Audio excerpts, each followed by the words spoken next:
boo ba doo ba doo ba doo doo. Bow wow wow wow bow da bow da bow bow. We are gonna talk about blue. Oh fuck, Jesus fuck crap. I'm always having trouble getting it up. Oh my god. Okay, there we go. Okay, all right. 0 viewers. Oh, and suddenly my dog starts barking. Okay. This is all I've had to eat today. I should probably work on that.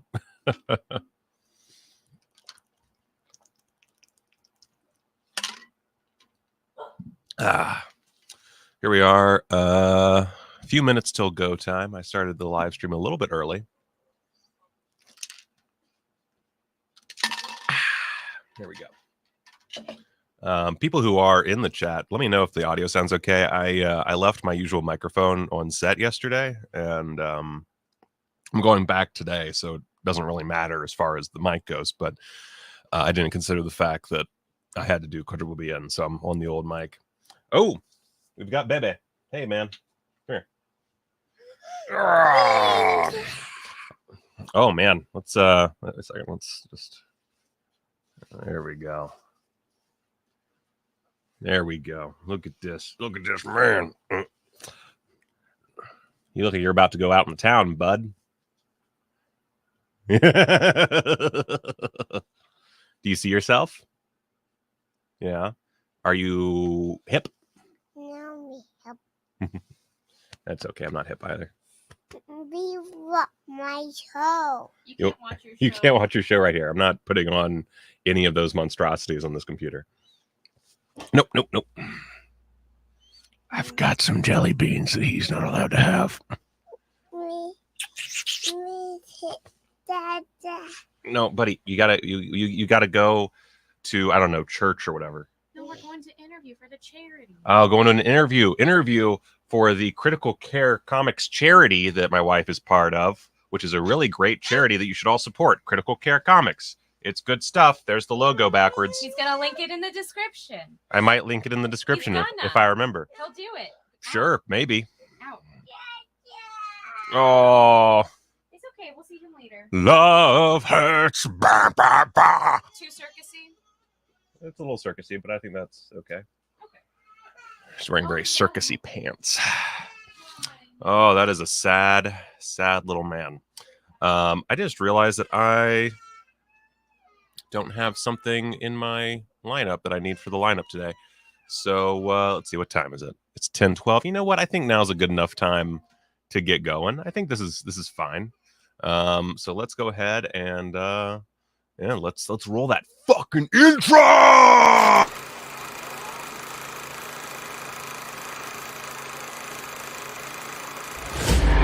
kick ass for the Lord. We're the Jezebels. That's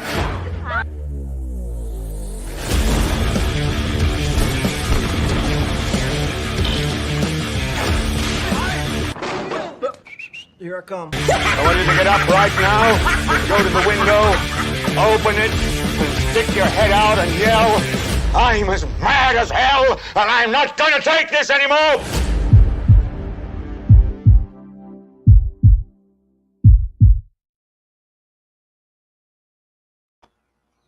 Hell yeah.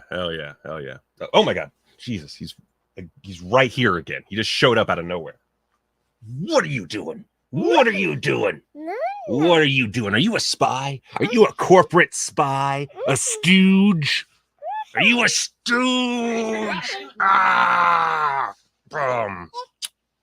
Okay, go. Get. Come on. Get. Do you go have your pouch? Go. Get. Oh, he's being a little wiggle worm. We're about to leave. We gotta go find your socks. You're leaving? You're going away? Yeah. Come on, go find socks. All right. So, all right, let's dig into this. We got a lot to talk about. I don't really want to be talking too much today. I know I say that all the time, and then I go for like 2.5 hours.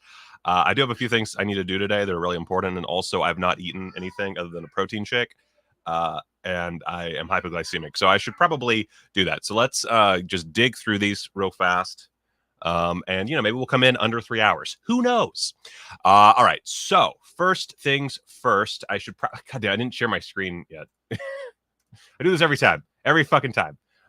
Boo, boo, boo, boo, boo. I think this is the right one. I have 2 windows. There we go. I think this is this one. Yes. Okay. Boop. All right. Let's see here. There we go. All right. Let's zoom in a little bit here. This is a little more punchy. Okay. All right. So, yes. Okay. Cool. Vinegar Syndrome. We got all kinds of Vinegar Syndrome titles showing up here. Not as much as partner titles, but I have more to talk about here because I worked on 2 of these releases. I wish 3. I'm kind of jelly about one of them. Anyway, I guess we can talk. Let's start over here, and we'll go through. You can see here the August 2022 package. Nice and chunky. Got that Forgotten Jolly Volume 5 in there. So that plus these 3 other releases, which one of them is a double feature. Pretty toit. $153. Yeah, I know the Summerfest banner. Well, you know what? Let's talk about that first. Does that actually go anywhere? Or is that just okay? That's just nothing. So there's so much to talk about. So Vinegar Syndrome Summerfest 2022 banner up top. Yeah, it's a film preservation focused sales event, which I don't quite understand that, if only because this is a film preservation focused company. But whatever. It's August 19th through the 21st. Fuck me. 50% off a select group of titles that are currently being preserved in our film archive. I don't understand what that means. I'm going to be honest with you. I can't tell if that means it's titles that have not been released yet or are released. Like it's kind of a weird thing. Just because of what Vinegar Syndrome is, it's kind of a weird thing. I don't know if anybody, like if any of the guys have said anything more, if like Justin or somebody has talked about this more. I haven't been paying attention because I've been filming and editing. Oddly enough, I was editing all night for Vinegar Syndrome.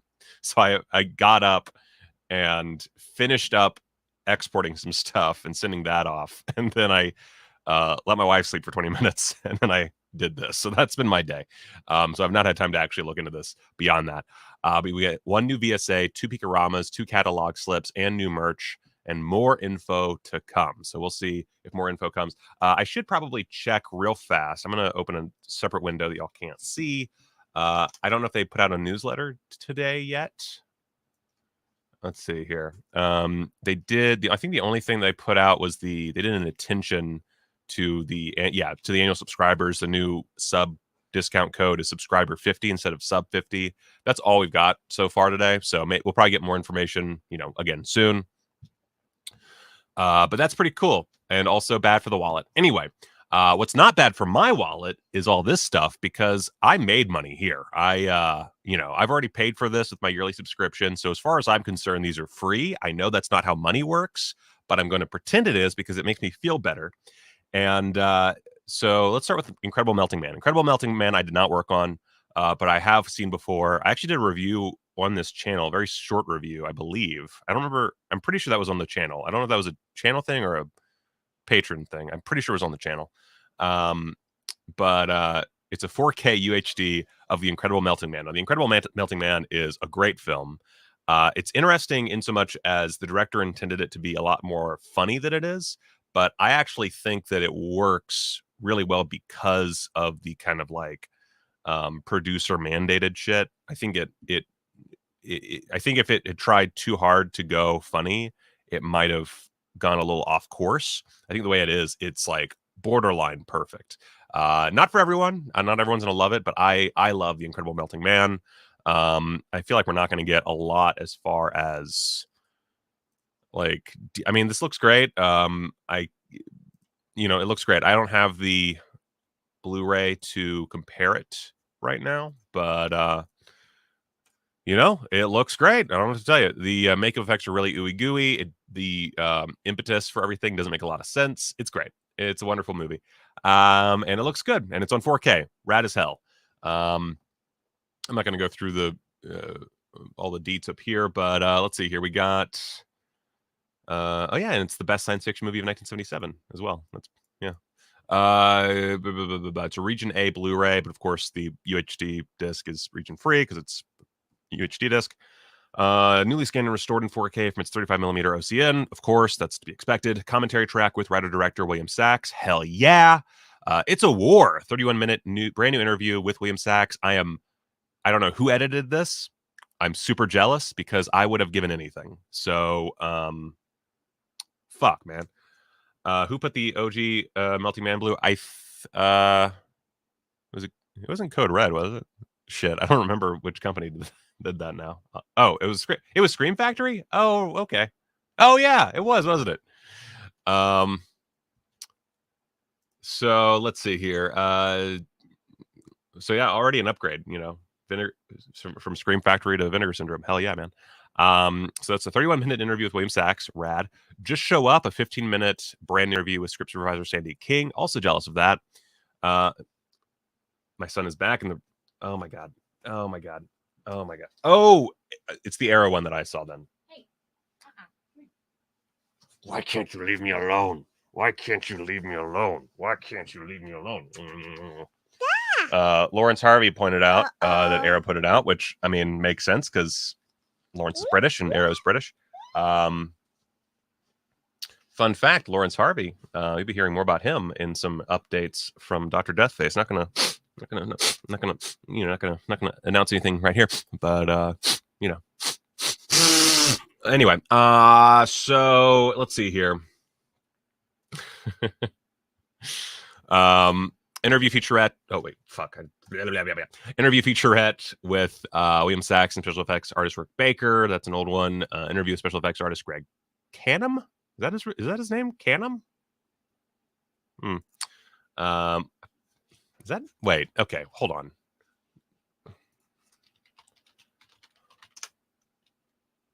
That's his name. It's Greg Canham. What a fun name. Anyway, so I think this is pretty solid stuff. I think that that's all the extras on the old Arrow release. I don't remember off the top of my head. I'm not going to look it up because I don't really care. It's a 4K of The Incredible Melting Man. It's worth the upgrade no matter what. Hell yeah. Already off to a good start. Now, Forgotten Jolly Volume 5, another one I did not work on. I don't even know. Okay, there are, it'd be cool if I could get some of these guys. All right, so Forgotten Jolly Volume 5. I looked through all these earlier. This looks great. I have not seen any of these movies. I've read about one of them. Like, that's how much I do not know about this release. But everything I'm looking at screams, I need to watch this now. So this is very exciting for me. I can't wait to dig in. Look at them tatas. It looks like a bloody good time. I really like these Forgotten Jolly sets. I'm actually a little behind on watching them. I don't remember which ones I'm behind on, but I'm definitely behind on a few. Just because that's my life, is being behind on things.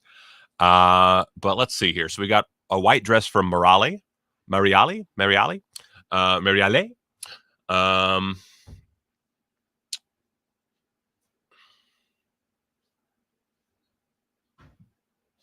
I don't know what you're saying. Stand in silence. When Mariale was a little girl, she witnessed her father murder her mother along with an adulterous lover before killing himself. Tale as old as time. Years later, Mariale has invited a group of friends over for a party at an isolated villa. Again, tale as old as time. As the festivities progress, an increased sense of debauchery and hedonism befalls the group. Been there. Only for their perverse fun. Bye.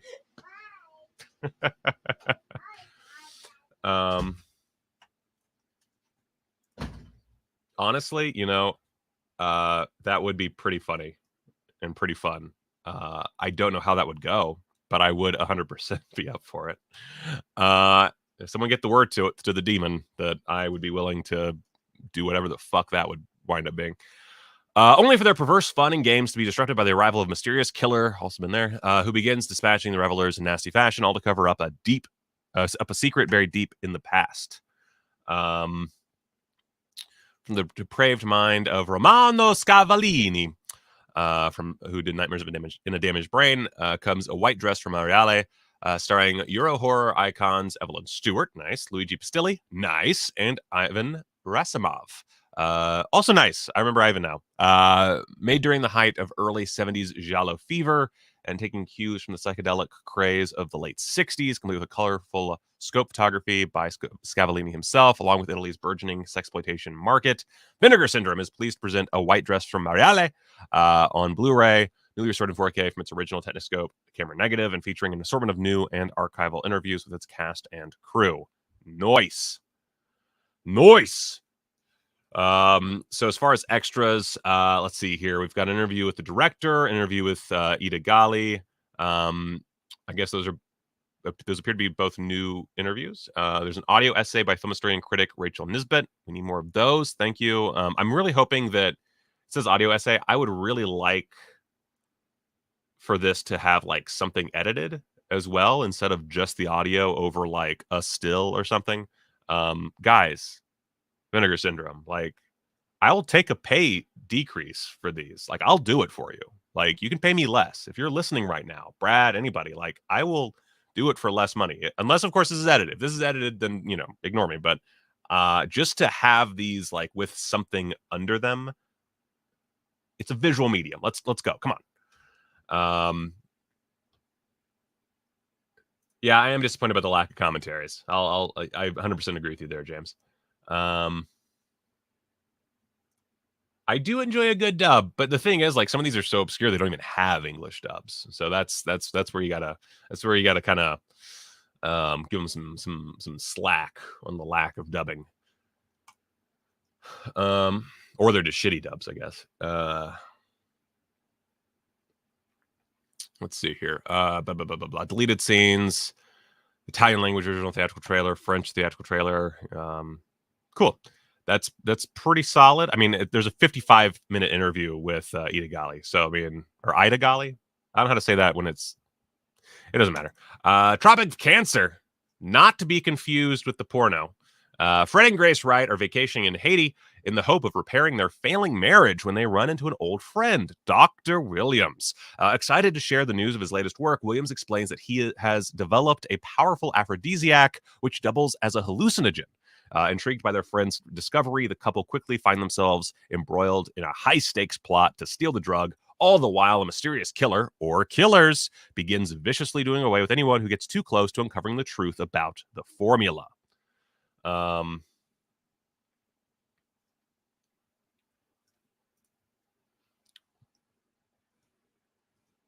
Oh, and is it? It's only 3, isn't it? Yeah. Fair enough. Let's see here. One of the strangest jolly in terms of both setting and storyline to emerge from the genre's golden age. Co-directors Eduardo Malargio and Giampaolo Lomi's Tropic of Cancer takes an unconventional approach to the black-gloved killer structure, adding in elements of high-concept crime film and Fellini-esque surrealism. Gorgeously photographed in Techniscope by Marcello Marciocchi. Lushly scored by Piero Umiliani. Let's see here. And starring Eurosleeve stalwarts Anthony Staffen, Anita Steinberg, and Gabriel Tinti. Yeah, sweet. 4K restoration. It's Techniscope color negative, or camera negative. I guess it's also color. Let's see here. So region-free Blu-ray, newly scanned, restored in 4K, blah, blah, blah, blah, blah. Features both its original Italian language soundtrack and optional English dub. So Afonso, you got that. You're good with that one. Sex, Voodoo, and Dictatorship, an interview with writer-director Giampaolo Lomi. I'm assuming they had to get these edited by an Italian person, or else they would have come to me about them. I'm hoping. Really hoping. I don't want to be sad.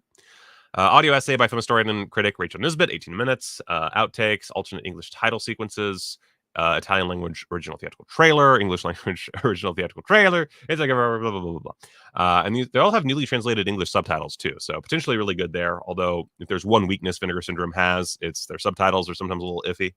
But I'm thinking maybe this. I haven't watched a English one with subtitles recently, so who knows?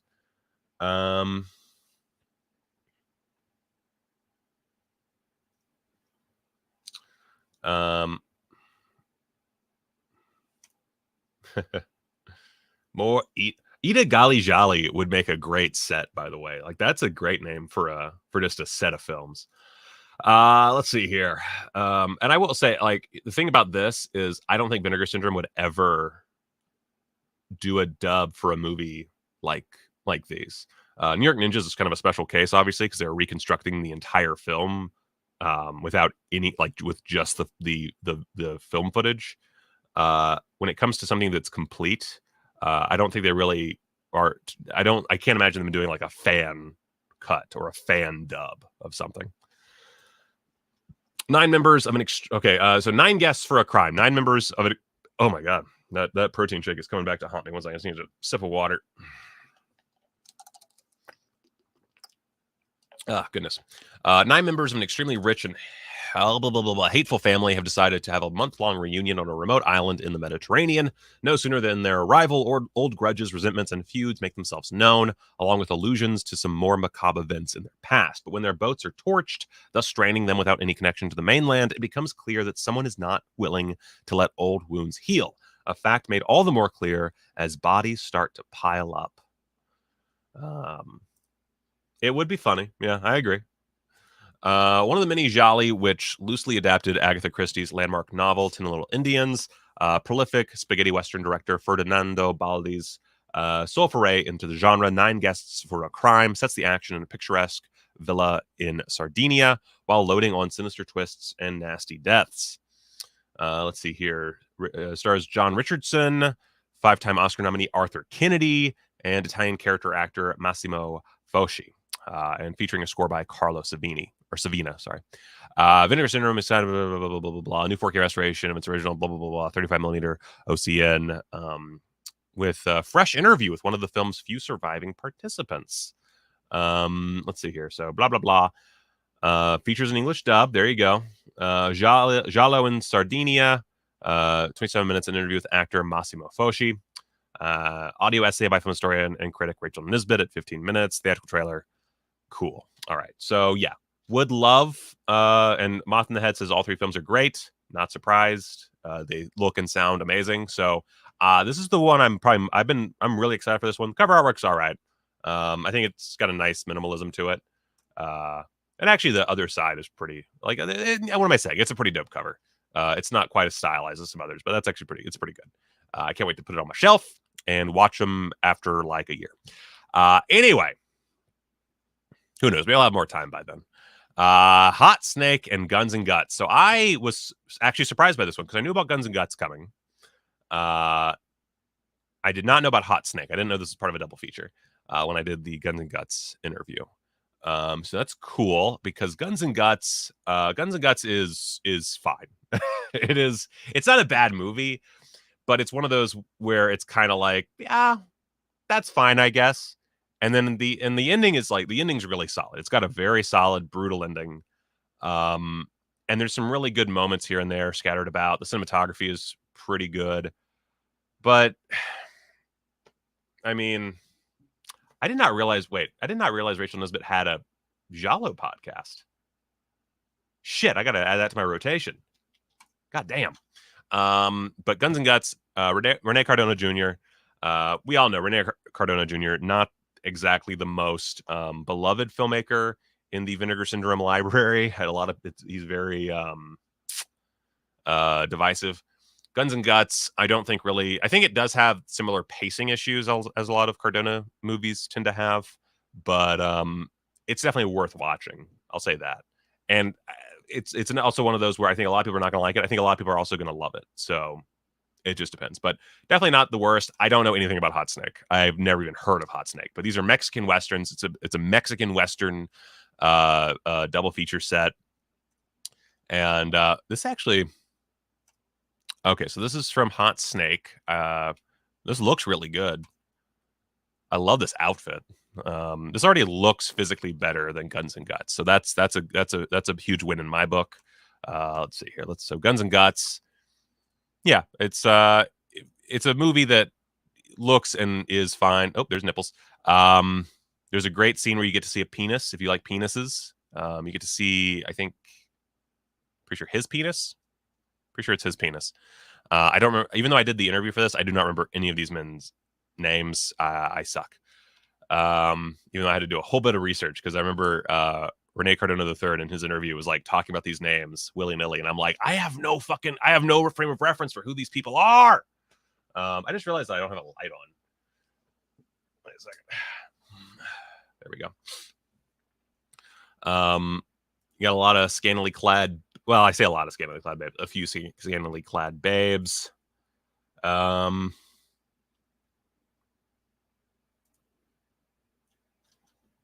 No CT. The hot snake is in Guns and Guts. It's confusing. Although I wonder, maybe there is peen in Hot Snake. Who knows? Let's see here. So Hot Snake, 86 minutes. A sadistic and ruthless outlaw has been terrorizing the town of Hot Snake. Oh, it's a town. That's lame. A bounty hunter named Emiliano is hired by the local sheriff to hunt down the outlaw after he murders a woman and steals money belonging to the army. Warned by a local bruja not to take the bounty, Emiliano soon finds himself the target of a mysterious man who seeks to settle a personal vendetta. Directed by Fernando Duran Rojas, Hot Snake is a dark and atmospheric western with supernatural elements. Ooh, that sounds really good. Then Guns and Guts at 90 minutes, an outlaw. It feels like a lot more than 90 minutes. An outlaw and a scorned husband both team up to track down and kill the man that wronged them.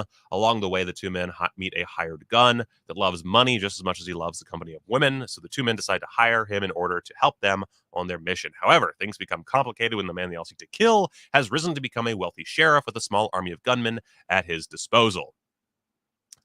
Not quite as exciting as it sounds. Rough and tumble western with an explosively bloody ending. True. That rivals anything created by Sam Peckinpah. I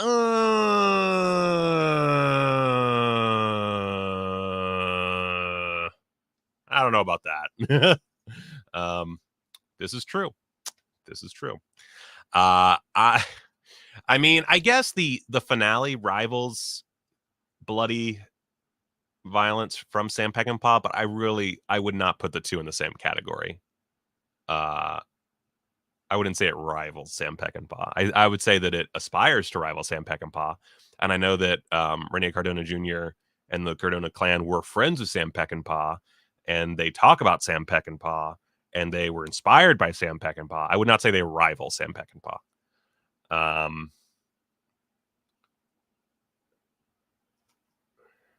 Let's see here. And I should note, as far as I remember, and I could be mistaken because I kind of skimmed through the movie after a while. I don't recall any animal violence in Guns and Guts. That's a special, that's one Rene Cardona Jr. Hallmark that I do not believe is in the film. And technically the male nudity isn't really full frontal in the way that it's presented. So anyway. There is slow-mo violence. I will say that there is that classic slow motion violence in the ending. I don't know. I would have to rewatch it because I was pretty, as I said, I kind of skimmed through a bit because I was really just watching it for the interview. And I didn't even log it on Letterboxd because I was just like, okay, all right. And when I was editing, I kind of, I picked up everything that I kind of missed while skimming. And I think with a group, it's good. Or if you're like really not tired. One problem I have is a lot of these movies, I'll be watching them and I have to watch them immediately so I can get to, edit the interview. And I'm just tired from all my work. And I don't want to deal with something that's a little boring. Anyway. There might be a volume 2. I think it really is just a matter of Rene Cardona III dying. It kind of fucked up everything. And I think that they probably saw the opportunity to release one and, they had another Mexican Western and they were like, okay, let's just double it up. I think we'll see another Cardona set. There are other sets we might not see more of, but I think the Cardona set will probably see another one. That's not don't take that as exclusive knowledge or anything. That's me kind of, making some assumptions. Anyway, so not much here. It's newly scanned and restored in 4K from its OCN, of course. Guns, Guts, and Family, an interview with Rene Cardona III. That was me editing. It's a pretty long interview. I don't remember how long exactly, but I remember it going it's like maybe 30 minutes, maybe a little bit longer. I don't remember. But this was one, I wish I could have taken more time on it, because it's not the best edit I've ever done. It's not a bad edit. It's just there wasn't the way it was shot. There wasn't much I could do in a short time period. So I kind of did my once over kind of edit, which is fine. I would have liked more time on it. I also think it could benefit from subtitles because it is in English, but Rene Cardona III is sometimes a little hard to understand. So there's, there's little issues, but it's a good interview. I will say that it's a very good interview. If you just want to know more about Guns and Guts, and if you want to know more about the Cardona family and their, how they approach things, their legacy, there's some cool stuff about how they did the town in Guns and Guts. So good interview on that set. I wish there was more, obviously, but I feel like there has to be someone who could like do a commentary who's like an expert on Mexican westerns, right? Like there has to be. And then finally, The Birds 2 Land's End. This is the other one I worked on. I loved looking at the Facebook group and seeing people arguing over whether this would be Beaks or not. Nope, it's Birds 2 Land's End, a little TV movie. Sort of sequel. It's really more of a remake, in my opinion. It's not really much of a sequel, but I mean, Tippi Hedren fucking shows up as a completely different character. Like it's a remake.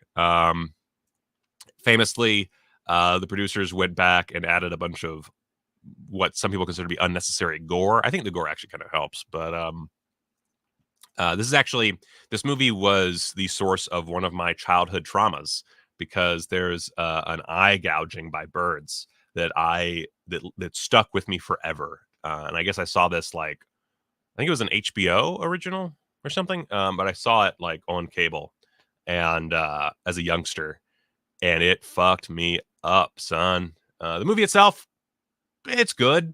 I wouldn't call it great by any stretch of the imagination. It's good. It's somewhere between meh and good. I'm not in love with the movie by any means. I think it's worthwhile. And I think that when you watch the extras and then you rewatch the movie, it's one of those where you'll have a lot more appreciation for it, because there's some really interesting behind the scenes stuff that you wouldn't really consider when watching it. And then you see it again, you're like, oh, holy shit. Showtime. Thank you. Showtime. Not HBO, Showtime. I did the fucking doc on it. I can't fucking remember. That's how fucked my brain is. I think this is the first Alan Smithy film in the VS catalog. Yeah. Anyway, I'm not going to do the plot summary. The birds attack people. One of the handful of direct-to-cable television horror movies produced in the early to mid-90s by Universal, Birds 2 Land's End is a jaw-dropping animal attack spectacle from director Rick Rosenthal, who of course went by Alan Smithy, which stars Brad Johnson, James Naughton, Chelsea Field, and Tippi Hedren.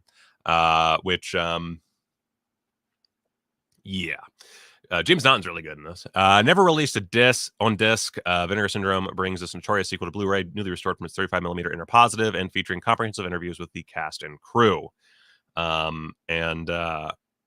It looks really good. Like I had to watch this footage a lot, and it's a great looking transfer. Region A Blu-ray. Sorry, British people who don't have Region 3 players. Newly scanned and restored in 2K from its 35mm inner positive. Commentary track with film historians Amanda Reyes and Sam Pancake. I'm gonna assume that Pancake is how you say it. Awesome. That's rad. I love a good commentary track, no matter what. I'll take a commentary track from anybody at this point. It doesn't. Eye stuff doesn't bother me, honestly. Now, unless it's like child death or like really bad sexual assault, nothing really bothers me. Those are really the only two things that I can think of. And like old people dying. I haven't really had this problem recently, but I remember. Batteries Not Included, I think. Is that the one with the hovering robot things? But the bit where they have to save the old lady from like a fire, I think that was really harmful to my psyche at a young age. But as far as eyes, no, I'm good with eyes now. It's just at the time, like I was like 5 or something. It was something ridiculous. Like I was way too young to watch it, and it fucked me up. Oh yeah, and animal death. Yeah, animal death does mess me up. So it's child death and pain, animal death and pain, or torture or whatever, and then really bad essay is the stuff that really gets to me. Let's see here. All right, so Don't Remake Hitchcock Movies is a 54-minute making of doc featuring interviews with the cast and crew that I edited. I know that someone's probably going to be a dick and be like, it's not a remake, it's a sequel. Guys, it's a remake. I don't care what the fuck you title it. This shit is not a sequel. Or at least it might as well not be a sequel. It might as well be a remake. It's a remake and content only. The Silence of the Birds is a 17-minute interview with composer Ron Raymond. This is a really good interview. If I remember correctly, I actually had a hard time editing this because I didn't want to edit it down. It was so nice just listening to him talk that I was like, well, I could just not edit this at all, and it'd be like you just like cut out the questions, paste it together. It's good. And I feel like there's some stuff that I edited out just to kind of like get the pacing down, but I could have just listened to it raw and been fine. Ron Raymond, really, really solid to listen to. And then Locations of Birds 2 is a locations featurette with production assistant Craig Edwards. This is interesting because Birds 2 was shot in North Carolina. And Craig Edwards, he was a production assistant on Birds 2, and he just like he just works constantly in that area, and has since then. And he's also in the making of doc, and he's really interesting. Actually, in the making of doc, I could have probably made that an hour and a half if I wanted to. I was under a bit of a time constraint. You'd be shocked like how like close these get to deadlines. So I had to make some calls on that one. But I also think this is, I believe, an MGM release. Even though it's from Universal, I feel like there was maybe it was Universal. There was some reason I couldn't like include some stuff, and I don't quite remember. I think it is now owned by MGM. I'm pretty sure. Again, my memory is shot to hell. But guys, where's my likes at, guys? Where's my fucking likes? 50, 49, whatever. I need likes, guys. I live on likes. I live and breathe on likes. Anyway, Birds 2, I think a really good release. Movie, it's all right. But as a release, pretty solid stuff. Also, I love this slipcover. This is a beautiful slipcover. And this right here, oh man, oh my God. There's a bit in the special features where they explain how they did the lighthouse, because the lighthouse was not real. And I was shook. I was so shook. Oh man. But in order to know more about that, you got to buy the release. So buy it. Unless you're a subscriber, then wait for it. So that's it for the August package. Let's go over to the fucking insane. Oh my God. And Justin Liberty said that this is like nothing compared to future months. And I'm like, how the fuck, man? How the fuck? I just tried to drink out of a water bottle that wasn't open.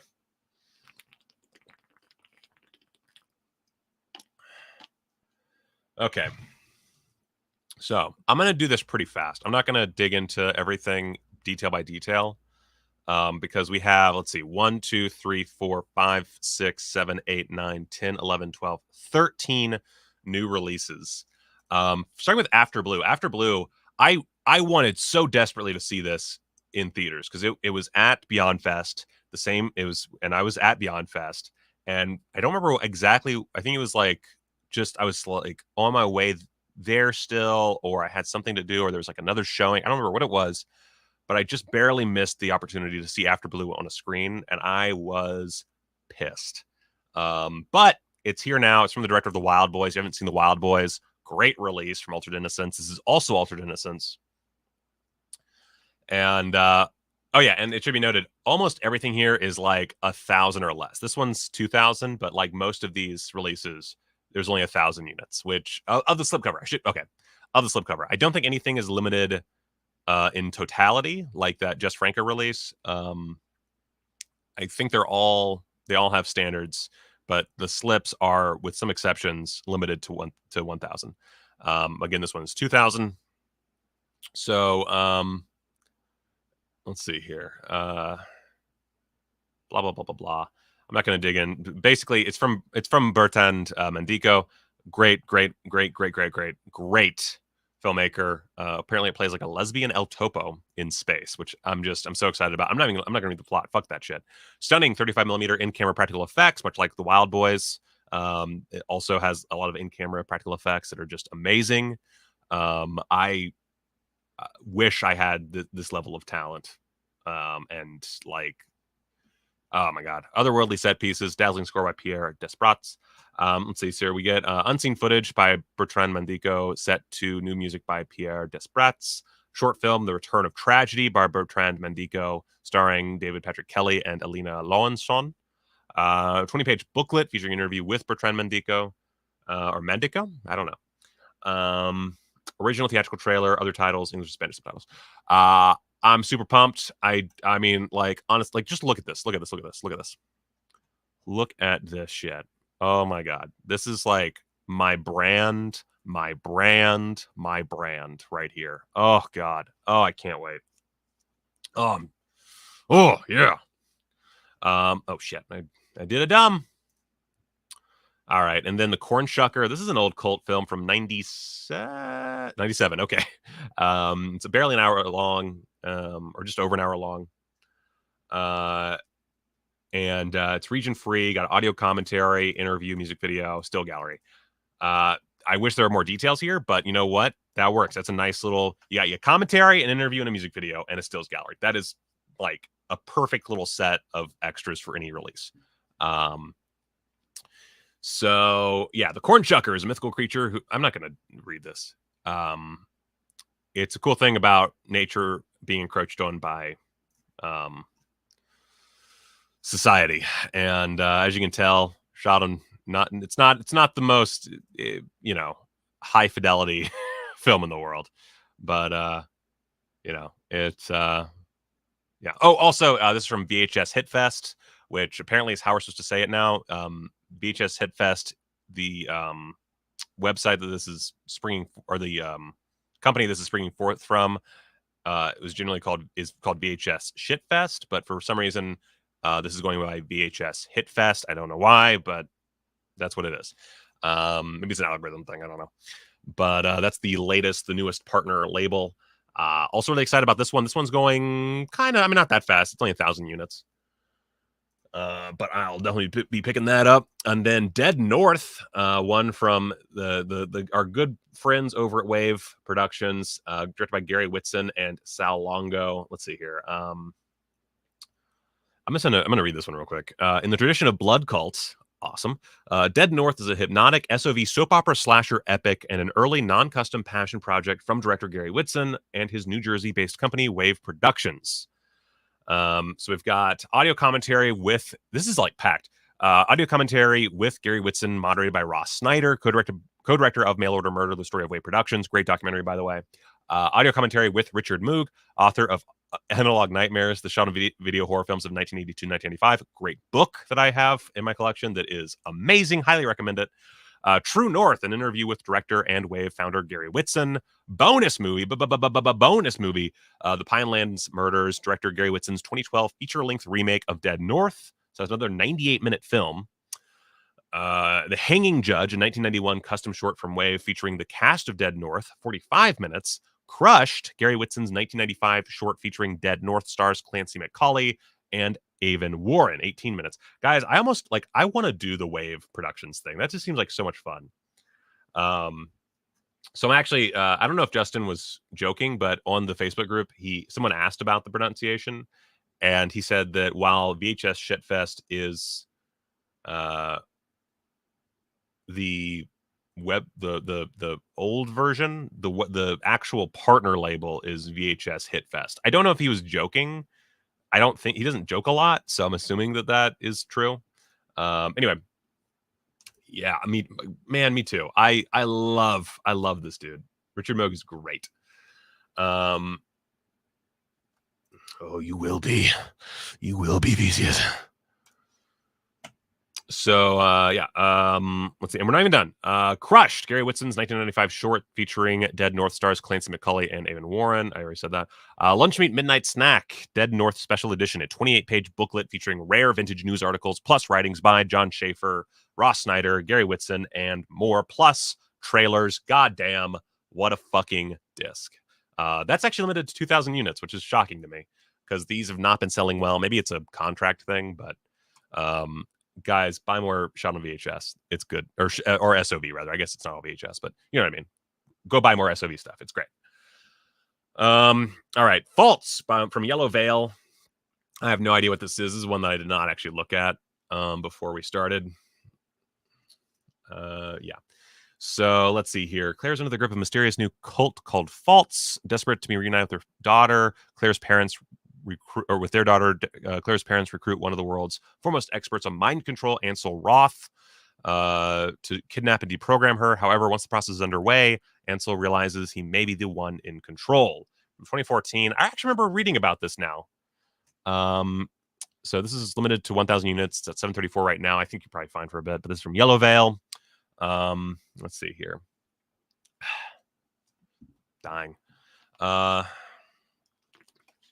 Starring Leland Orser, Elizabeth Mary. One second. Ace. It's mail time, which means it's loud time. So let's see here. We've got introduction from director Riley. Leland Orser and Mary Elizabeth Winstead, Chris Ellis, and Beth Grant. Nice little cast there. Let's see. Oh, and apparently, per Lawrence Harvey. Wait a second. Yep. It's available on Prime, and it's pretty good. Lindenhawk says that it's great. Oh, the director of Art of Self-Defense. Okay. Well, hot damn. Let's see here. Original cast commentary, new crew commentary, and some other special features ported over. Reprogramming faults, interview with the director. There's a discussion on cult deprogramming between Lola Blanc, cult survivor turned filmmaker, and director Riley Stearns. Riley Stearns' Sundance selected short film, The Cub, from 2013. It's 5 minutes, and behind the scenes photo gallery, original trailer, and a 12-page booklet. So cool. I actually don't. I don't really buy as much as you would expect anymore. Although I do always have like some pre-order that shows up like months later, and I'm like, oh right, I ordered that. I'll tell you what, guys. Let's I'm gonna run the Deathface trailer real quick. Just because I really have to pee. And that gives me just enough time to pee and grab whatever's at the front door. And if it's something cool, I'll open it on camera. If it's not, I'll ignore it. So here's the Deathface trailer real quick. It's 2.5 minutes. So you have 2.5 minutes to pee yourself. I'll be right back for more Quadruple BN.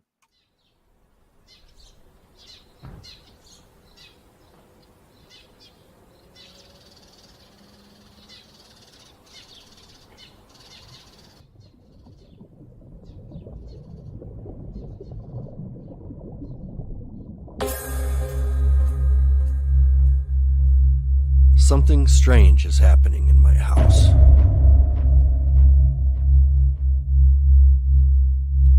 To be honest, this whole week has been pretty strange. My clients aren't getting the best treatment. And to be honest, something strange is also happening in me.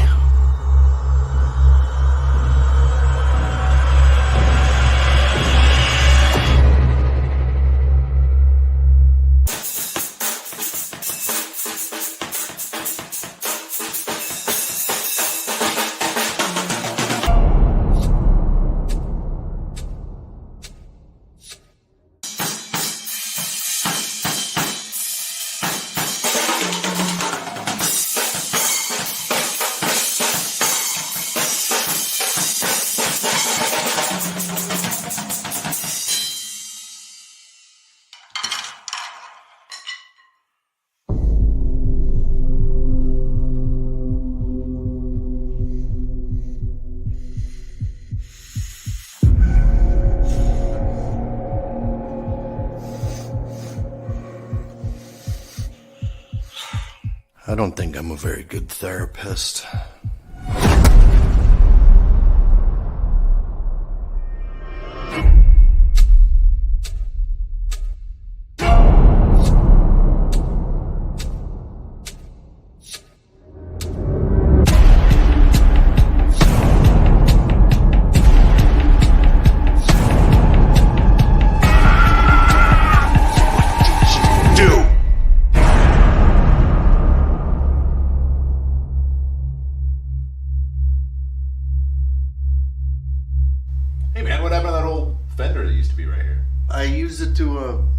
bash a patient's head in, and then I fed him to my bed.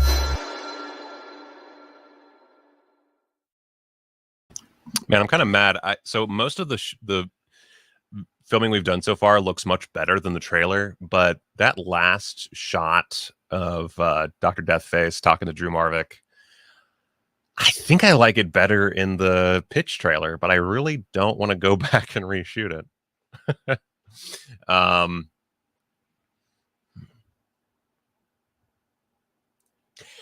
I love it.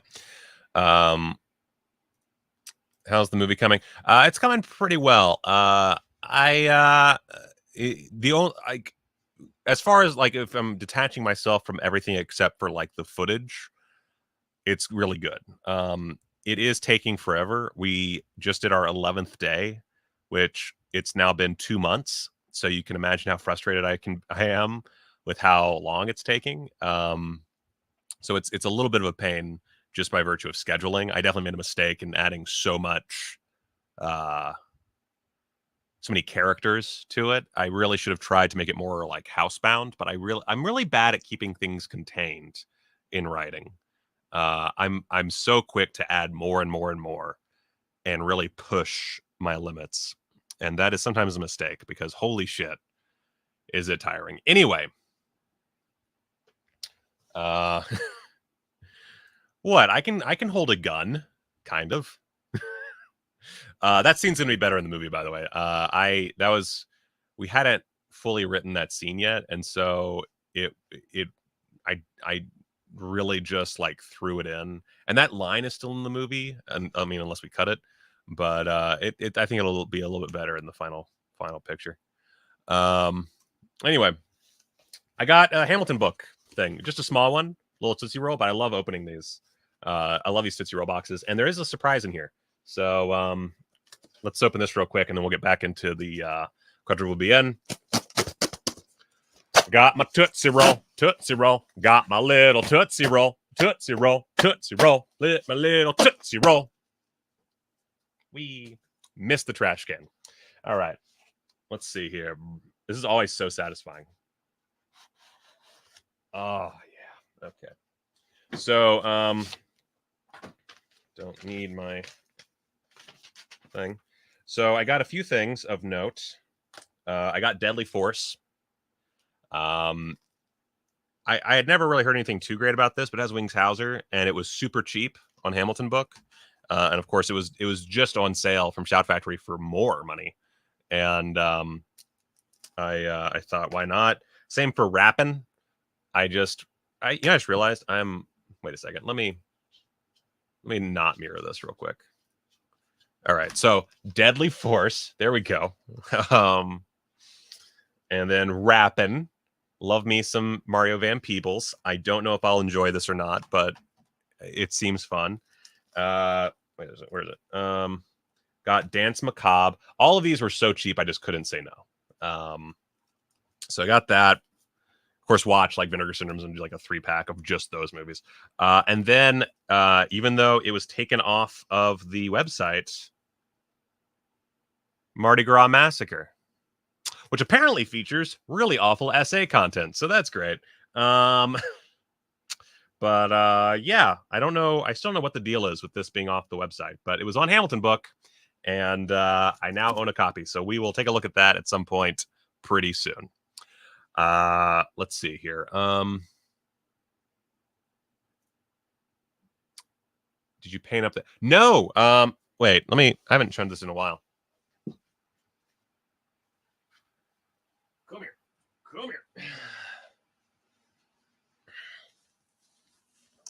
Oh, so this is my Bear Roy, and you can see he has a little face in there, and I don't remember. I don't think. Shit, I can't remember. I wish I could remember their name, but it's a company that does this kind of thing.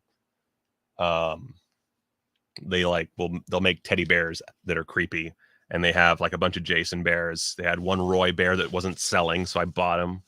But I bought it at Dragon Con last year in Atlanta, and yeah, it's a Roy. I'm gonna set Roy down over here for now. Careful, Roy. All right. When I say SA, I mean like sexual assault. That's what I heard, is that it has really unfortunate assault sequences in it. So that's I don't think that's why it was taken down, but yeah, just because I can't imagine Severin taking something down because it's of sexual assault content. But that's my understanding, is that is what happened, or that's what's in the movie, not that that's what happened. So I was way excited, if only because it's hard to find. All right, so let's go back to our sheet. So there's the faults again. All right, so films of Doris Wishman, The Moonlight Years. I've not even been able to. I barely dug into the first volume, and already there's another one. Look at these nails. So yeah, it's another Doris Wishman flick or collection. Wow, I'm really excited because I really like Doris Wishman, but I don't think I've seen any of these movies that are on this disc. So I'm not going to read everything, but it's region free, Blu-ray set, a combined total of 623 minutes. 2K restorations from the 35mm camera negatives for Bad Girls Go to Hell, Indecent Desires, and A Taste of Flesh. Let's see here.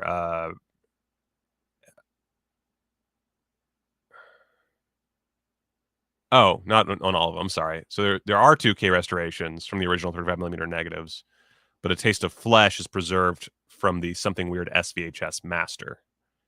And the original film elements have been lost. Bad Girls Go to Hell. We get a commentary with filmmaker Frank Hindenlotter. Hell yeah. Indecent Desires. We get a commentary with queer film historian Liz Purcell. And then theatrical trailers and a booklet with writings from various peeps. Another Day, Another Man, My Brother's Wife, and Passion Fever are in disc 2. These are 2K restorations minus the Passion Fever film, which is preserved from the SVHS master as well. My Brother's Wife has a commentary with Wishman biographer Michael Bowen, and there's theatrical trailers and a photo gallery called Moonlight Years. Then disc 3, The Sex Perils of Paulette, The Hot Month of August, and Too Much Too Often. 2K restorations from the original 35mm camera negatives, minus Too Much Too Often, which is preserved from that SVHS master, and there's also some theatrical trailers. So not the most packed in the world, but a fuckload of movies, and or at least like as far as like combined runtimes, a fuckload of movies, and got some commentaries, got a booklet. Hell yeah. So this looks really good. I've never seen Bad Girls Go to Hell, but I've heard great things. So this, I'm in it. And we can finally see how these magnetized sets look together as well. So that's dope. That's all I got to say, really. I did not even think about doing that, but now I really want to put these sets on my refrigerator. Thank you. Hearts Beat Loud. I saw this movie at Sundance. And it stars Nick Offerman. It's a father-daughter kind of movie. There's a romance plot in there. It's really good. I gave it 4 on Letterboxd back then. I probably would give it less now, just looking back, but I could be wrong. Very nice, family-friendly movie. And it's about a dad preparing to send his hardworking daughter, Sam, off to college while being forced to close up his vintage shop. And they play music together and they bond, and it's just really nice. Yeah.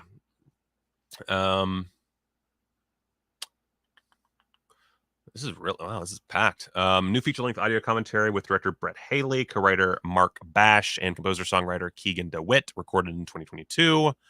Also from 2022, we get interviews with Brett Haley and Nick Offerman. There's a feature-length audio commentary with director Brett Haley that is presumably is ported over from the previous release. Interviews with, again ported, with Brett Haley, Nick Offerman, Kiersey Clemens, and Toni Collette, and Sasha Lane. Then we also have a performance of Hearts Beat Loud at Sundance, band rehearsal footage, behind the scenes, composing the music, and original theatrical trailer, as well as a booklet with a new essay by writer B.J. Colangelo. Colangelo? I feel like I should know people that I've spoken with before, but Colangelo, whatever. Anyway, good for her.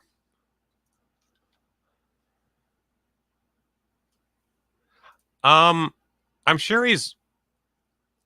I mean, he definitely grumbles about stuff, but I wouldn't say he's really all that mad in the movie. I also haven't watched it since it came out, so I could be like misremembering some moment where he is like super pissed off, but I'm pretty sure he does frown. He does frown at least. Let's see here. The Kid Brother from Canadian International. Haven't seen one like this before. I mean, I get that it's just like turned sideways, but I haven't seen that done before on. Wait, is this just whatever? What? Hold on. What?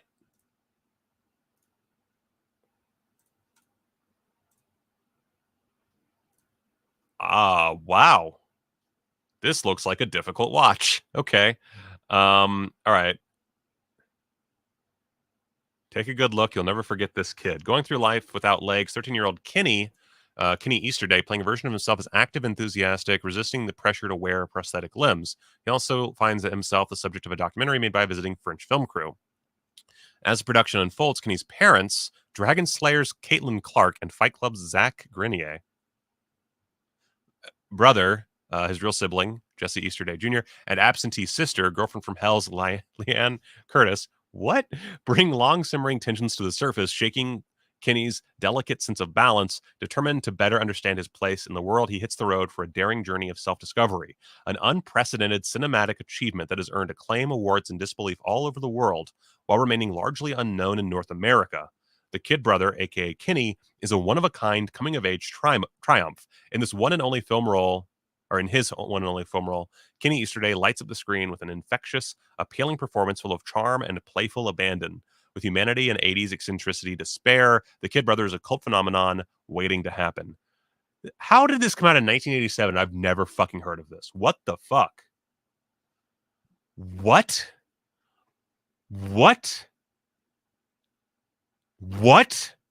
Also, what?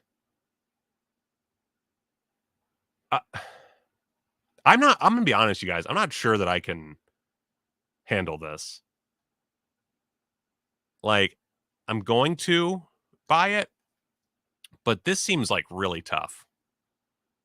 But maybe I'm wrong. Maybe it like completely, because it's definitely taking a very positive approach to everything and showing that, like, you know, no matter what life throws at you, you can find a way to make it all work. But I don't know, man. Oh my God. Okay. Anyway, wow.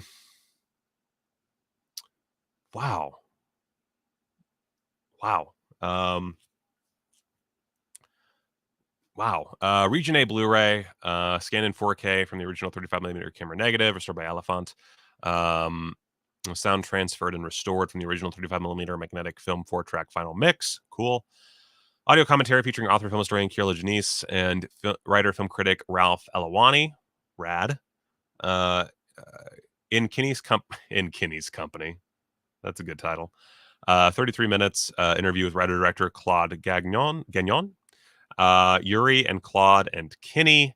An interview with Gagnon's longtime producing partner, Yuri Yoshimura Gagnon. Memories from the film's international festival tour, 9 minutes long. Trailers for The Kid Brother and Gagnon's 3 previous films. Booklet featuring Rick Trimble's motion picture Purgatory comic strip on the film, and a new interview with co-star Jesse Easterday Jr. Man. Huh. This makes a lot more sense now. Huh.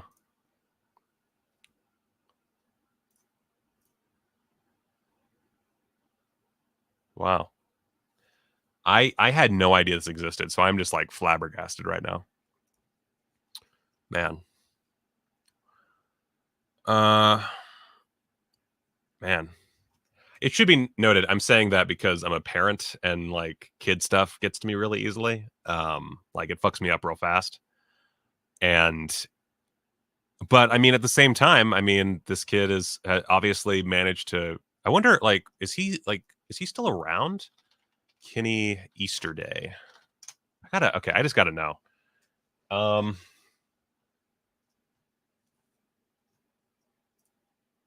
Let's see here. He is dead, but age 42.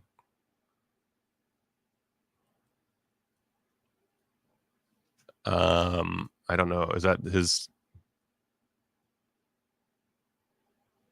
Okay, so he died from complications of the thing. But at 42 years old, I mean, still way too young, but that is I mean, when you have that condition, that's pretty impressive, I guess. I don't really know, what the deal is, as far as, so it's from, okay, so he was born with sacral agenesis. To improve his mobility, his legs were amputated at the hip when he was 6 months old. Jesus Christ. Let's see. So at the time of Easterday's first amputation surgery, he was only expected to live 6 months to 1 year. At 6 months of age, Easterday underwent a second and final amputation surgery, which involved amputating the rest of his remaining legs at the hips. Gee, oh my God.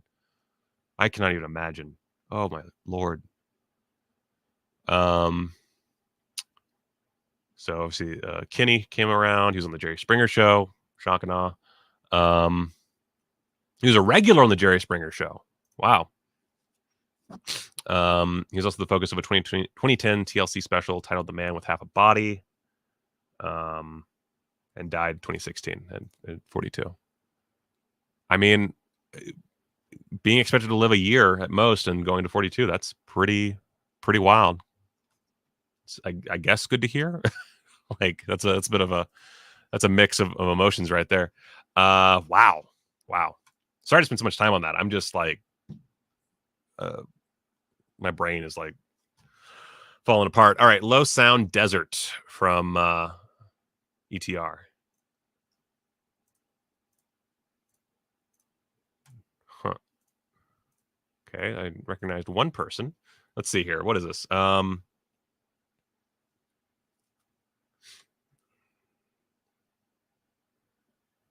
Let's see here. Documentary by Georg Steineck about the rock music scene in the low desert of California. What was started by revolting punk rock kids hidden from narrow-minded authorities of suburban desert communities in the early 80s gave birth to bands like Kyuss and Queens of the Stone Age. With its unique artistic approach to the film provides a deep, intimate insight and captures the attitude of the Coachella Valley's music scene. From jamming all night in the middle of the surreal desert landscape to headlining European stages, desert rock continued its underground spread and became an international treasure. Narrated by Josh Homme, Mario Lally, Brant Bjork, Alfredo Hernandez, Scott Reeder, Sean Wheeler, and many more from bands such as Kyuss, Queens of the Stone Age, Yawning Man, Fatso Jetson, Mondo Generator, among others. It's region free, has 1 hour of additional footage, and really that's about it. But so what year is this? 2015. Cool.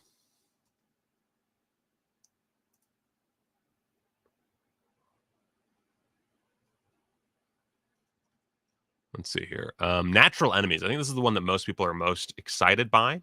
Stars Hal Holbrook and Louise Fletcher. It's from Fun City Editions already. I mean, in it. I'm in. I haven't seen this one, but it's like my man fucks, so that's enough for me. Let's see here. I am curious exactly. This is 2,000 units. What causes a man who seemingly has everything, a thriving business and family, to snap and throw it all away? It's the question that this provocative and intelligent psychological drama investigates. Successful New York Magazine publisher Paul Stewart has reached his breaking point, and today is the day he's decided to kill himself, his wife, and their children. Jesus Christ, guys. His marriage to Miriam if I was married to Nurse Fletcher, I mean, that might be the end for me too. I forgot to remirror my boop. His marriage to Miriam has grown cold and distant. On his final, by the way, Louise Fletcher, is she not the most like I feel like casting agents just hated Louise Fletcher because she's just always playing like these cold, shrewish bitches. What is the deal? Like, I mean, she might be nice here, and it turns out it's actually just his, his view of her. But still, like, what the fuck is with Louise Fletcher's roles? I don't know. Let's see. On his final day, he seeks the answers that might relieve him of his despair through encounters with a psychiatrist, an astronaut, a friend who survived the Holocaust, 5 prostitutes in a brothel, and a lonely woman on a train ride home. Writer, director, and editor Jeff Canu, Revenge of the Nerds, and Troop Beverly Hills. Yeah, okay. Established himself in Hollywood as one of the industry's most sought-after trailer editors of the 1960s and 70s. Having become a leader in that field, he adapted Julius Horowitz's controversial novel, Natural Enemies, for himself to direct. The result is a blistering and devastating work that recalls Taxi Driver, I hope not too much, and which shocked audiences and critics when it was first released in 1979. Out of circulation for nearly 4 decades, this worldwide Blu-ray premiere has been sourced from the best surviving element, a 35mm deposit print held by the Library of Congress. 100 minutes long. Booklet with a new essay by Jason Bailey, newly recorded audio commentary by Bill Ackerman of the Supporting Characters podcast, The Road to Natural Enemies, a newly filmed 2-part video interview with director Jeff Canu, and video introduction by the director, as well as a theatrical trailer. Buying that. Oh my God. Okay. We still have 4 more. Jesus Christ. Oh my God. Okay.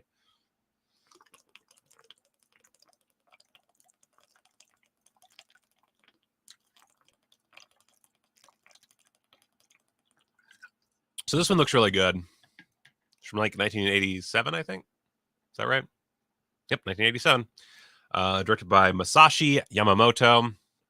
On a drunken walk home, bohemian drug dealer Kumi discovers an abandoned building in the outskirts of Tokyo. Attracted by the vast and untapped space rampant with luxuriant vegetation, she promptly sells off her belongings and retreats from the world. She carves an island out of the concrete squat and whiles her days away growing cabbage and expressing herself in any way she pleases.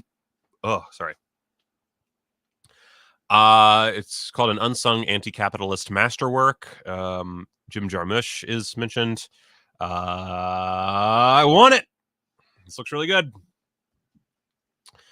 And not too packed interviews with Masashi Yamamoto and Tom DiCillo, who shot it. And oh yeah, he was the DP on Living in Oblivion. Really good film. New art by Connor Williams. So yeah, new writings by KF Watanabe. Nothing too crazy here, but I'm into it. Love this artwork, by the way.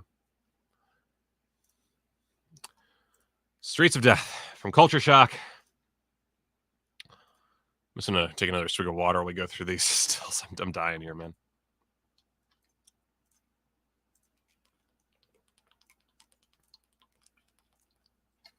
It's another SOV piece of work. It's about sex workers being murdered and a sinister John. Police trying to find the killer, unable to do so. Former detective going after him. And a couple of guys shooting a documentary about prostitution. Let's see here. So let's see. Blah, blah, blah, blah, blah. Interview with director Jeff Hathcock, 21 minutes long. Actor Larry Thomas, 15 minutes. And cinematographer Michael N.J. Wright, 13 minutes, plus a full-length audio commentary by Movie Melt, Grindhouse, and Exploitation Podcast. I've never listened to Movie Melt, so I don't know who those guys are. Behind the scenes, Stills Gallery, 9 minutes long, and that's about it. Love this artwork. Very excited. Don't I sound excited? All right, Summer of Blood. Jesus Christ. This is a really fun bit of art. Looks like my desk. I'm kidding. I don't use a metro because I live in Vegas.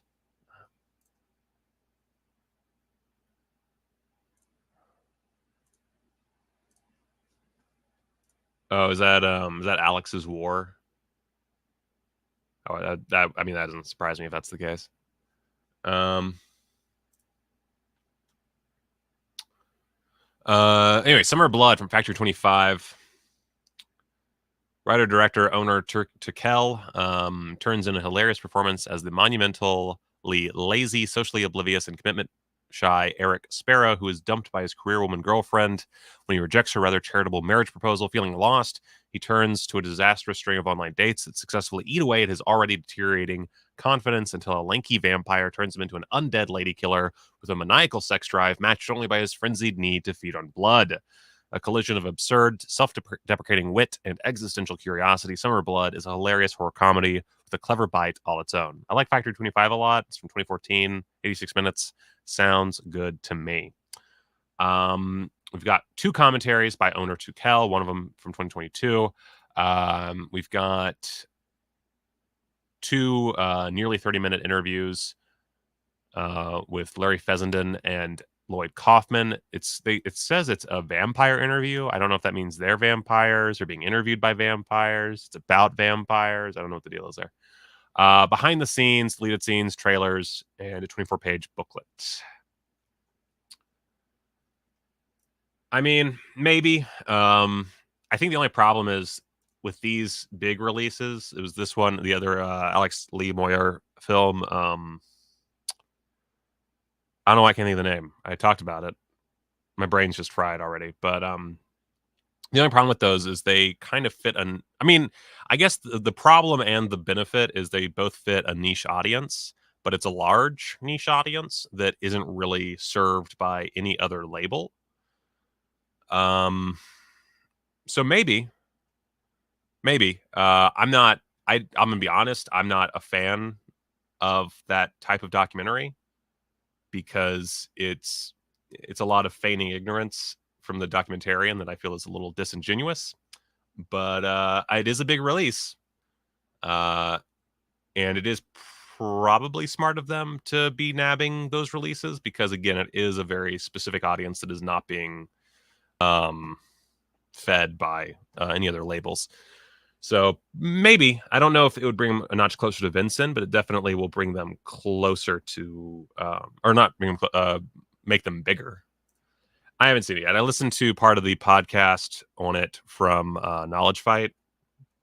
I didn't even realize it had been released until that popped up, just because I've been so busy. I remember seeing did I see a trailer?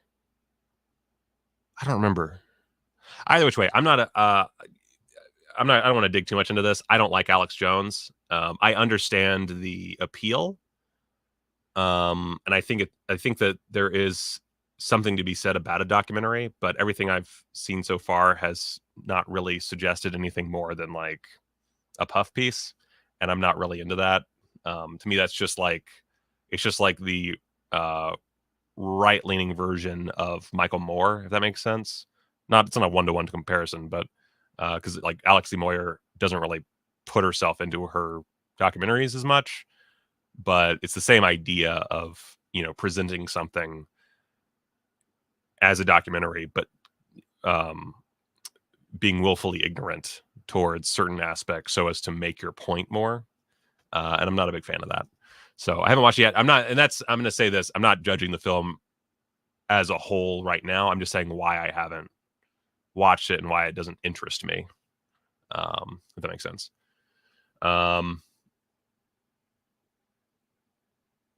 The Incel doc seems more up my alley, and I wish I could remember the title. I don't know why it's just not it's not working in my noggin. Because I think in that instance, presenting things without too much commentary works. So I'm actually really interested to watch that at some point. It's one of the like 8 million movies on my list that I just haven't gotten around to. So I think there's something there with the Alex Jones one. Like I've been listening to the Knowledge Fight. I haven't finished it because time, but I've been like listening to it on walks, and I already liked Knowledge Fight, so I thought, okay, well, I'll listen to this. And oh yeah, TFW No GF, that's the one. Thank you. But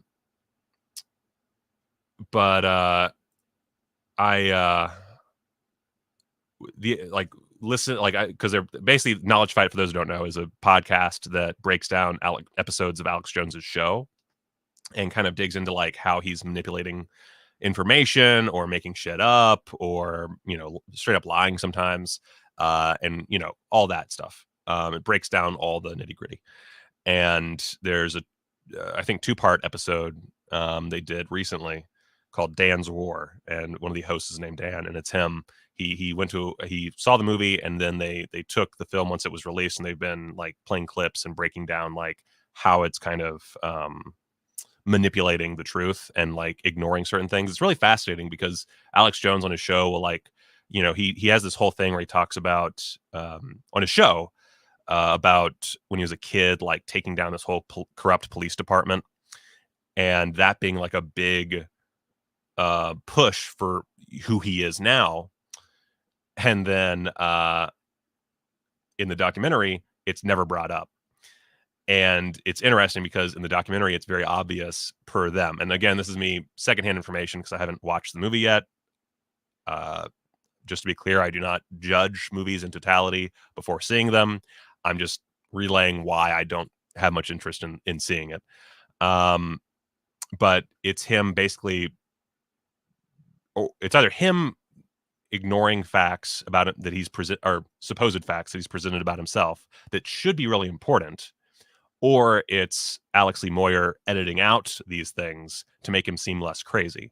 And either which way, I'm not a fan of that. If you're going to do an Alex Jones documentary and you want to be, truthful, bring in all the crazy bullshit, bring in all the awful things he's done and said, because his fans are not going to, like, the way I see it, his fans are going to stay his fans no matter what. And you have the benefit of being truthful and, in theory, being more entertaining. But listening to a watered down version with like a bunch of like heavy, music to make it seem more epic than it is, presenting him as like a hero against the mainstream. Nah, I'm not too big on that. Not too big on that. Not really interested. I am interested in TFW No GF though. Anyway, I did Summer Blood. Last one, You Can't Kill Meme, which of course has the meme font. Perfect. Well done. I love the slipcover. So I'm assuming this is, I don't know if this is just Pepe or if it's both. Let's see. I didn't look at this one yet. A hybrid documentary feature film about the genesis of memetic magic and its application by the alt-right in the United States. Potentially interesting. I don't know.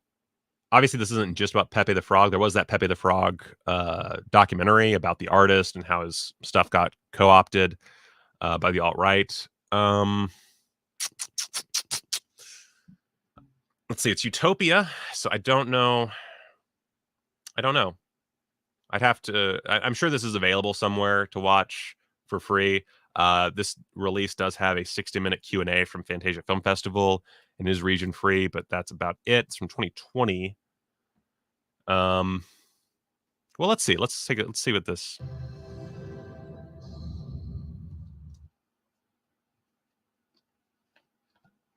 I know that when I make up my mind, I'm guided to an answer. I'm guided to where I'm supposed to go. I'm guided to what I'm supposed to say. Yeah, I keep saying it because lately, if I make a meme, it happens.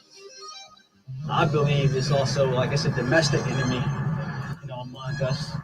Yeah, ready to break this world up. Those that are in control of the planet are not our politicians. The only way for anything to change is disruption. There's a matrix, and you can get outside of it. You just need someone to offer you the red pill. We did it. We memed him into the presidency. It's bigger than just. So I don't know. I mean, it's obviously taking a critical approach. At least it seems to be. That's what I'm getting from that trailer.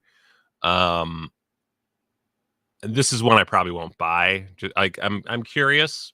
I'm certainly curious. But this seems like a one-time watch for me. If only because I do not like that type of person. I find some of it interesting, but I mean,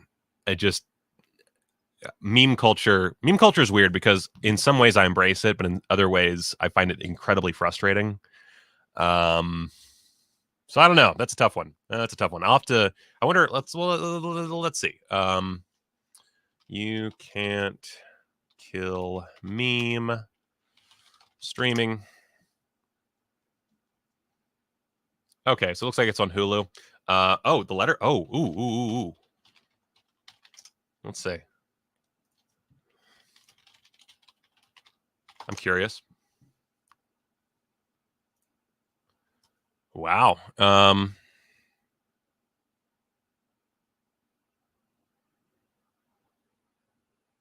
Let's see. Ooh, maybe not as critical as I thought.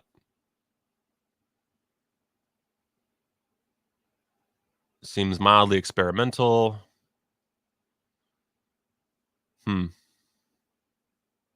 Or maybe, I mean, it plays like a less polished Nick Broomfield or Louis Theroux doc, so maybe. Or Louis Theroux doc.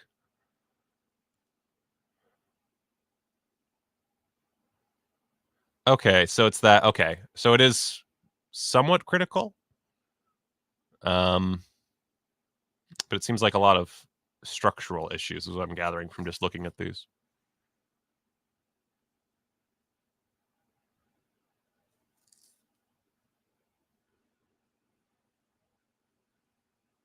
Yeah, I'm not really feeling it. I'm not feeling it. So yeah, there's one or two here I probably won't buy, but overall, another solid month from the partner labels. I would say that. Let's see here. After Blue, I'm definitely buying. Corn Shucker, I'm buying. Dead North, I'm buying. Faults, I'm buying. Moonlight Years of Dorsch Wishman, I'm buying. Hearts Beat Loud, maybe. The Kid Brother, definitely. Low Sound Desert, probably. Natural Enemies, definitely. Robinson's Garden, definitely. Streets of Death, definitely. And sort of. So oh boy. I don't know when I'll be able to buy all these, but I'll probably buy like a couple of them right away, and then as they start to dwindle, I'll try to get in there before they sell out. But luckily, if they sell out, I can just buy the standard if need be. I have a lot of people to pay right now on my movie, so I really don't have money to be spending on all of these. But I will, definitely buy a few. Anyway, a few last minute things just to end this out. There's a new 6K restoration of The Rainmaker coming to Blu-ray from Kino. Let's I've never seen The Rainmaker. Has Burt Lancaster, Katharine Hepburn, Wendell Corey, Lloyd Bridges, and Earl Holliman, so I'm very intrigued. But the most important part, 6K restoration, guys. Get ready. Oh, get ready. Oh boy. Got a whole new world. Whole new world. Time to step up our game, boys. 6K restorations. Here we go. Very curious to see how that goes. I'm assuming it's going to be a 4K release. I would think. It just says coming soon to Blu-ray, but does anybody have any information? I just don't. That's so wild. Oh, the Air. God damn it.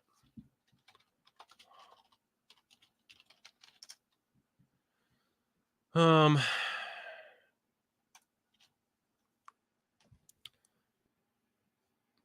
is it not? Oh my god.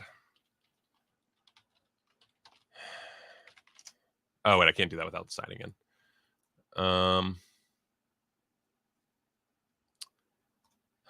Jeez. Okay.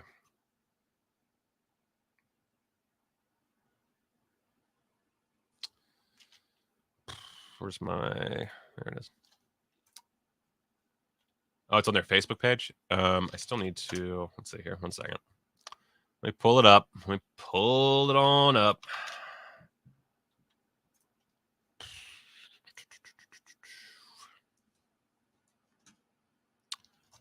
All right. Let me stop that share screen. Where the fuck is it? There it is. All right. So let's see here. For Centipede Horror from Era 444, 2,000 units each. We got 2 slipcase designs, 1,000 each for Centipede Horror. Booklet with essay from the late Travis Crawford, plus photos and ad artwork. 3 lobby cards. Reproduction of the original signed photo from lead actress Margaret Lee. 3 stickers. There's so much shit. Double-sided poster and reversible artwork with original mainland China VHS art. That's cool. Special features: 2K restoration of uncut film elements, animal cruelty-free cut at 94 minutes, predicting ultraviolence, Hong Kong's Category 3 rating, spot the difference, Centipede Horror censorship, teaser trailer, Cantonese and Mandarin and audio tracks. Red Spells Red gets a collector's edition limited to 2,000 units, 1,000 of each for the 2 different slipcase designs. Booklet with essay from the late Travis Crawford, plus an interview with Red Spells Red director Titus Ho, plus photos and ad artwork, 3 lobby cards, 3 stickers, double-sided poster, and reversible artwork with original mainland China VHS art. Special features: 2K restoration of uncut film elements, an animal cruelty-free cut, which is 3 minutes shorter. How to make a successful Hong Kong black magic film, teaser trailer, audio tracks for Cantonese and Mandarin, and the new English and traditional Chinese subtitles. There's also a VHS collab with Lunch Meat VHS, which we up grabs during the pre-order. 50 of Centipede Horror, 50 of Red Spells Red, and 50 of Anatomia Extinction. You kind of see here what we're looking at. Cool looking stuff. They're definitely getting bigger. Good for them. Got these $90 bundles. Oh, wow. A novelization of Red Spells Red.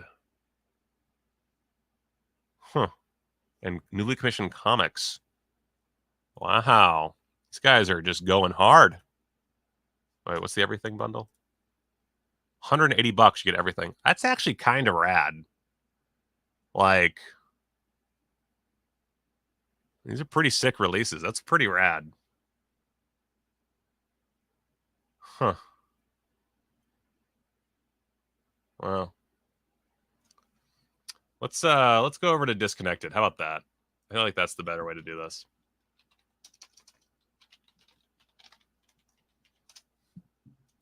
Can I not? Seriously? Just, God damn it. Okay, 1 second.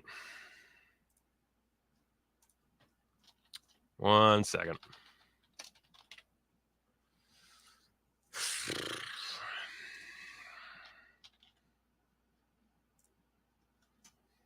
Okay, 1 second. Doop-a-doop-a-doop.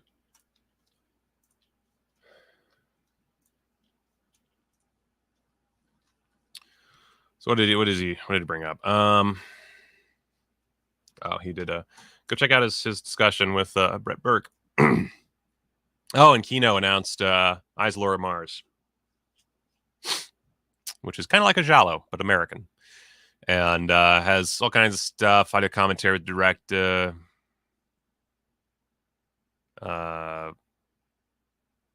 of Laura Mars photography with commentary, 1978 making of featurette, TV spots, all that jazz. Cool. Is there anything else? Wait, is there something else that I needed to look at? I don't really see anything of note here that I'm not going to talk about in a minute. I guess worthwhile, we can go ahead and get this out of the way. I have this saved for later, but sure, why not? We're getting the rest of the Halloween movies on 4K from Shout Factory. You get 3 exclusive 18 by 24 rolled posters featuring this amazing artwork. It's October 4th. We're going to get these. Extras in progress. So really not a lot to talk about, but there's a box set of them, or it's a box set rather, which I feel like is just like, I feel like that's just, we're not going to be able to sell these individually. So which is dumb because I think these are actually like pretty worthwhile for anyone who likes Halloween. Like, I mean, I'm not a big fan of these movies, but like Curse of Michael Myers is bonkers in so much as like just the production history and how fucking off track it goes. H2O. A lot of people love H2O. Not me, but a lot of people do.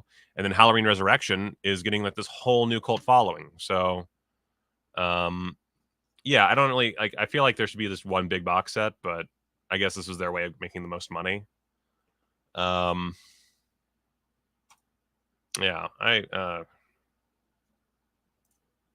whatever. I don't really want to talk about anything else that's being talked about here that I don't have else. I guess. Well, here we can go through the Arrow stuff as well because that's also on my list.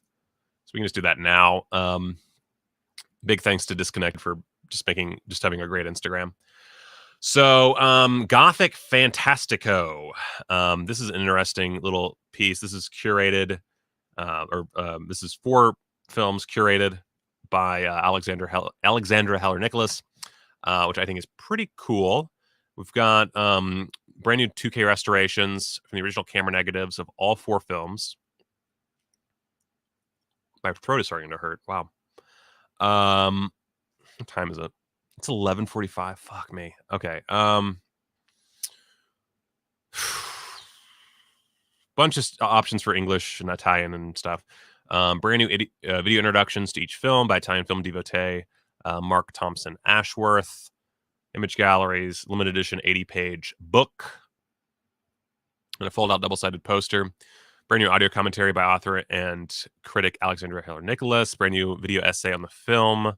This is disc 1. So I guess Lady Morgana's Vengeance.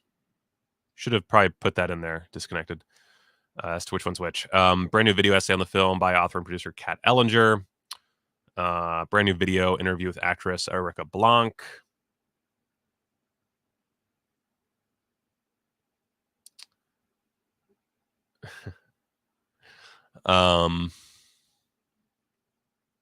Yeah, a bunch of commentaries and video essays. So, Rachel Nisbet's in there. Lindsay Hallam's in there. Kat Ellinger, of course. Yeah. Was it Alexander? Someone curated this. I don't remember who it was. Was it Alexander Heller-Nicholas? I can't remember. I'm really tired, guys. I'm starting to end here. These are all October releases, by the way. 2 Witches is coming to Blue. Got a booklet and junk. Yeah. Bunch of extras. Looks good. Take Back the Night. I've actually never seen Take Back the Night, but I remember hearing a lot about it when it came out back in 2021. I'm definitely curious, but it has a bunch of stuff, including a collector's booklet, visual essay, audio commentary by the writer-director, as well as Alexandra Heller-Nicholas. I didn't realize she did a book called Rape Revenge Films, A Critical Study. That's interesting. I might pick that up.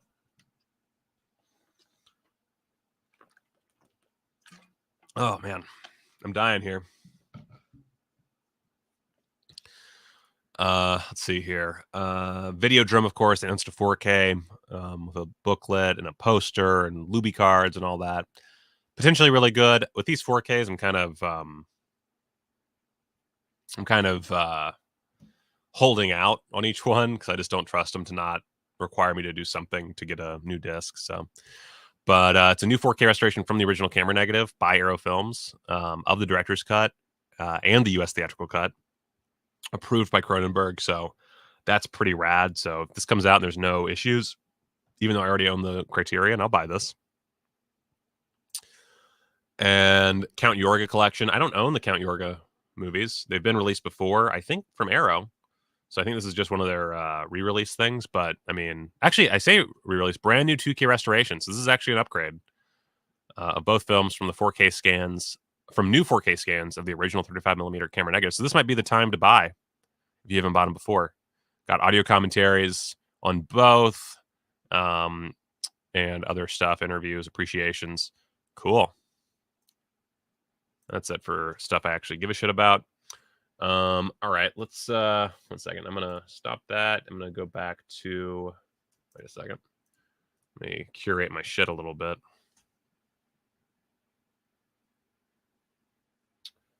Let's see. See, I haven't gotten anything in the mail automatically.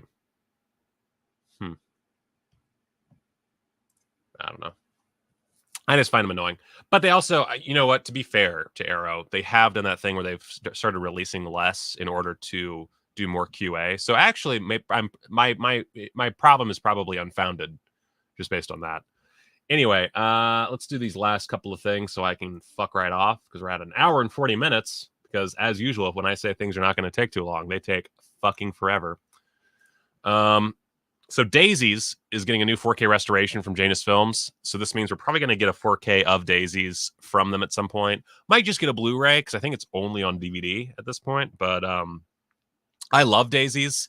It's part of the Czech New Wave, and it's a phenomenal movie. I love it so much. So, and I don't own it. I watched it, I believe, on the Criterion channel, and it blew my fucking mind.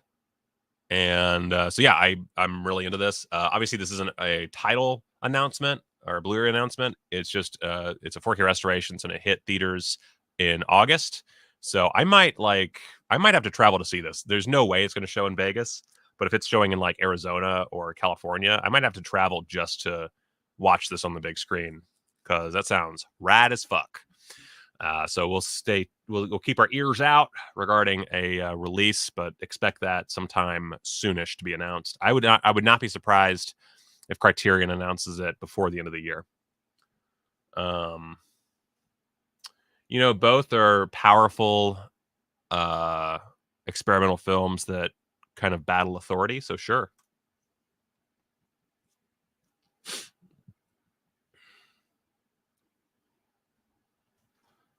Let's see here. Starship Troopers 25th. I honestly don't know which ones I bought from Arrow. I usually buy directly from Arrow, but sometimes it's Diabolic. It really just depends, and I don't remember out of the ones that needed replacements. Anyway, so 4K Blu-ray has been announced for Starship Troopers. And the only notable, I chose to talk about this, A, because Starship Troopers is amazing. B, I really like this artwork, even though I'm not a big fan of steelbooks. And there is a new special feature, which is staggering, because usually these are just ported over. But there is a 25th anniversary reunion. It's a virtual reunion, of course, but has screenwriter Ed Neumeyer, Casper Van Dien, Denise Richards, Dina Meyer, Clancy Brown, Michael Ironside, Jake Busey, Patrick Muldoon, and Seth Gilliam. So, I mean, hell yeah, man. Hell yeah. Oh, right. Second Sight, right? Okay. Yeah, I forgot about that. Yeah, there was that Blu-ray before. I completely forgot about that. Thank you, Lawrence. I'll probably wait for a new release, just because obviously there's a new scan out there, but definitely, I mean, I'm tempted, honestly. I'm tempted. And we already talked about this. And then as far as Shout in general, there is for October, 4K of The Last Detail and a 4K of Return of the Living Dead.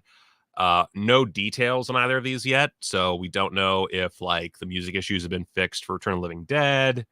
We don't know any of the extras for either. Presumably it's just porting everything over, but we'll wait until we get more information on those. There is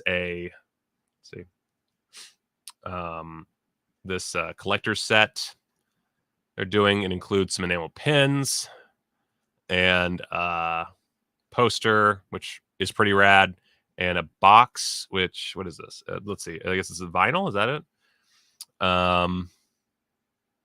4 hard enamel pins, a backer card.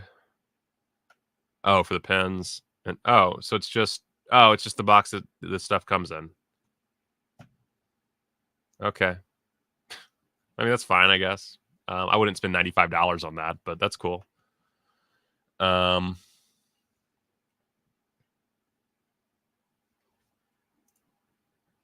Let's see here. I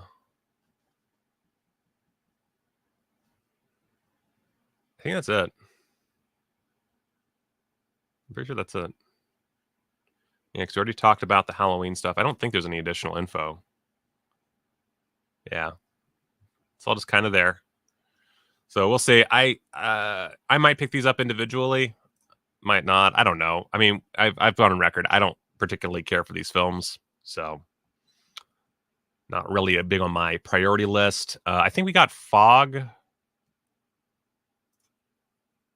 stuff. Nothing really new there. And then Funhouse stuff. Funhouse, we've got interviews with Miles Chapin, Largo Woodruff, Wayne Doba, Craig Reardon, special effects artist Craig Reardon, and that's about it. So, but that's cool. I am excited for that one.